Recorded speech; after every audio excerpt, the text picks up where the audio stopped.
Hi, I'm John Green. This is Crash Course World History, and today we're going to talk about the Cold War, which actually lasted into my lifetime, which means that I can bore you with stories from my past like your grandpa does. When I was a kid, they made us practice hiding under our desks in the event of a nuclear attack because, you know, school desks are super good at repelling radiation. Mr. Green, right, remember in elementary school there was this special guest who defected from the Soviet Union and he had like this crazy Russian accent and he kept going on about how Reagan should spit in Gorbachev's face instead of signing treaties with him? And I was like, whoa, dude, calm down. You're in a room full of third graders. And then for months afterward on the playground, we'd play Reagan Gorbachev and spit in each other's faces. Those were the days. Sometimes I forget that you're me from the past. Yeah, it's just really nice to talk to you and feel like you're listening. You're boring. Cue the intro.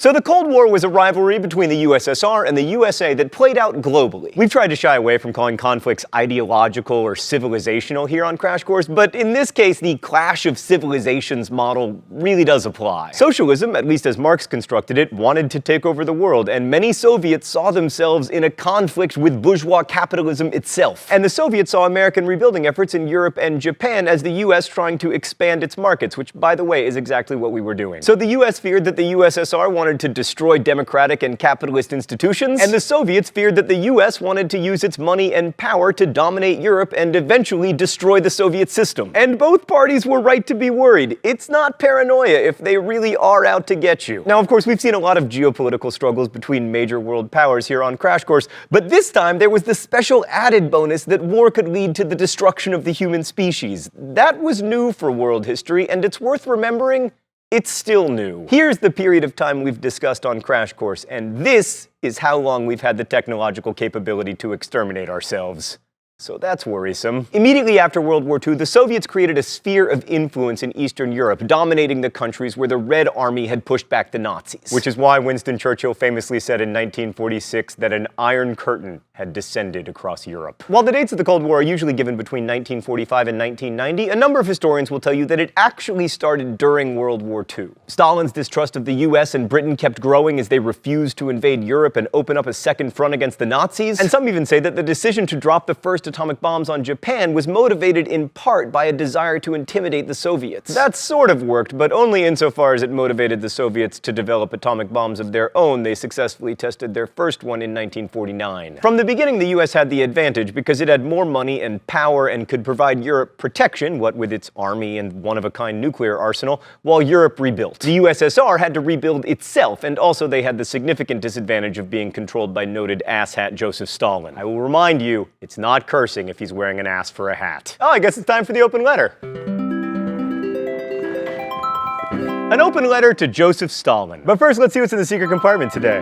Oh, it's Silly Putty. Silly Putty, the thing that won the Cold War. This is exactly the kind of useless consumer good that would never have been produced in the Soviet Union. And it is because we had so much more consumer spending on stuff like Silly Putty that we won the Cold War. Go team! Dear Joseph Stalin, you really sucked. There was a great moment in your life at your first wife's funeral when you said, "I don't think I shall ever love again." And then later, you had that wife's whole family killed. Putting aside the fact that you're responsible for tens of millions of deaths, I don't like you because of the way you treated your son Yakov. I mean, you were really mean to him, and then he shot himself, and he didn't die, and you said, he can't even shoot straight. And then later, when he was captured during World War II, you had a chance to exchange prisoners for him, but you declined. And then he died in a prison camp. You were a terrible leader, a terrible person, and a terrible father. Best wishes, John Green. All right, let's go to the thought bubble. Europe was the first battleground of the Cold War, especially Germany, which was divided into two parts, with the former capital, Berlin, also divided into two parts. And yes, I know the western part was divided into smaller occupation zones, but I'm simplifying.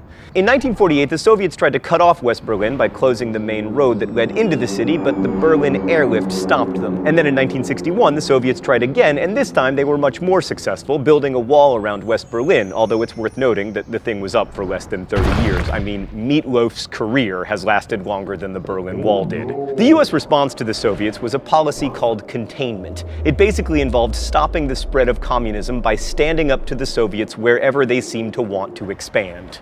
In Europe, this meant spending a lot of money. First, the Marshall Plan spent $13 billion on rebuilding Western Europe with grants and credits that Europeans would spend on American consumer goods and on construction.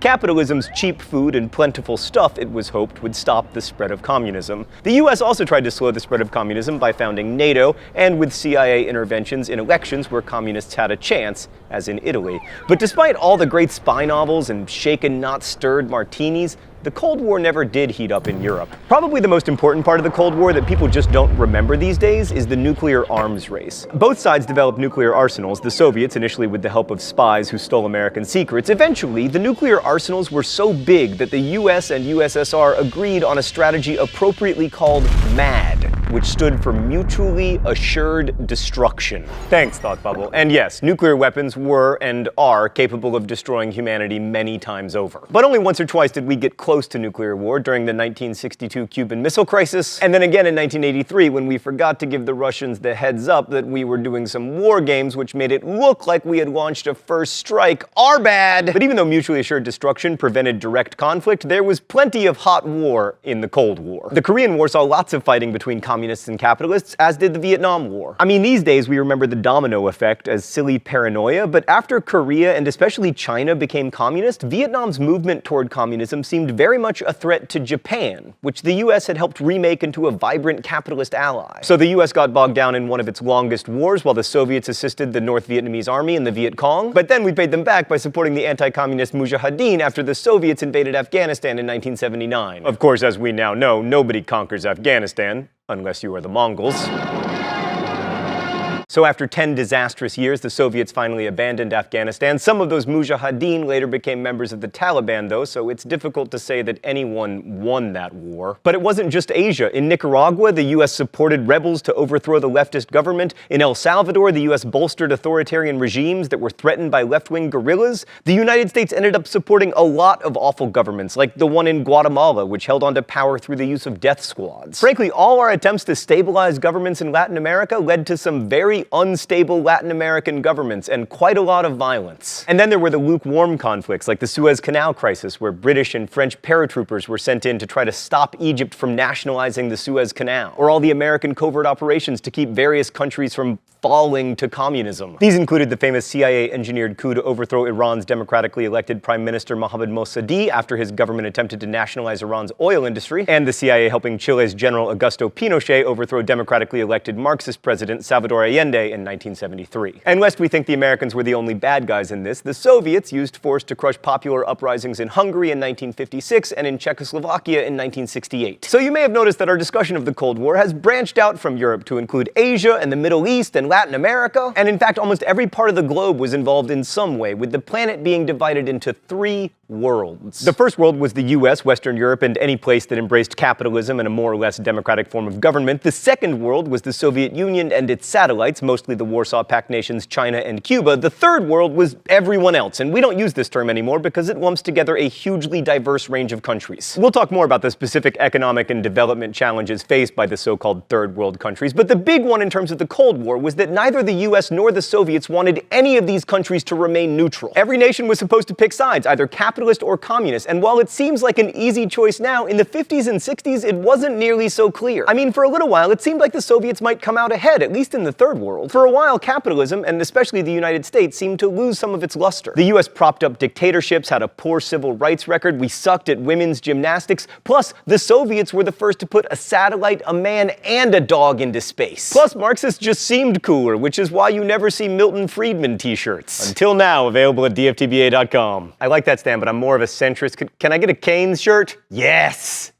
Now that's hot. But Soviet socialism did not finally prove to be a viable alternative to industrial capitalism. Over time, state-run economies just generally don't fare as well as private enterprise, and people like living in a world where they can have more stuff. More importantly, Soviet policies were just bad. Collectivized agriculture stymied production and led to famine, suppression of dissent and traditional cultures made people angry, and no one liked suffering the humiliation of driving a Yugo. But why the Cold War ended when it did is one of the most interesting questions of the 20th century. It probably wasn't Ronald Reagan bankrupting the Soviets, despite what some politicians believe. The USSR had more satellite states that it needed to spend more to prop up than the US had to invest in its allies, and the Soviet system could never keep up with economic growth in the West. But probably the individual most responsible for the end of the Cold War was Mikhail Baryshnikov.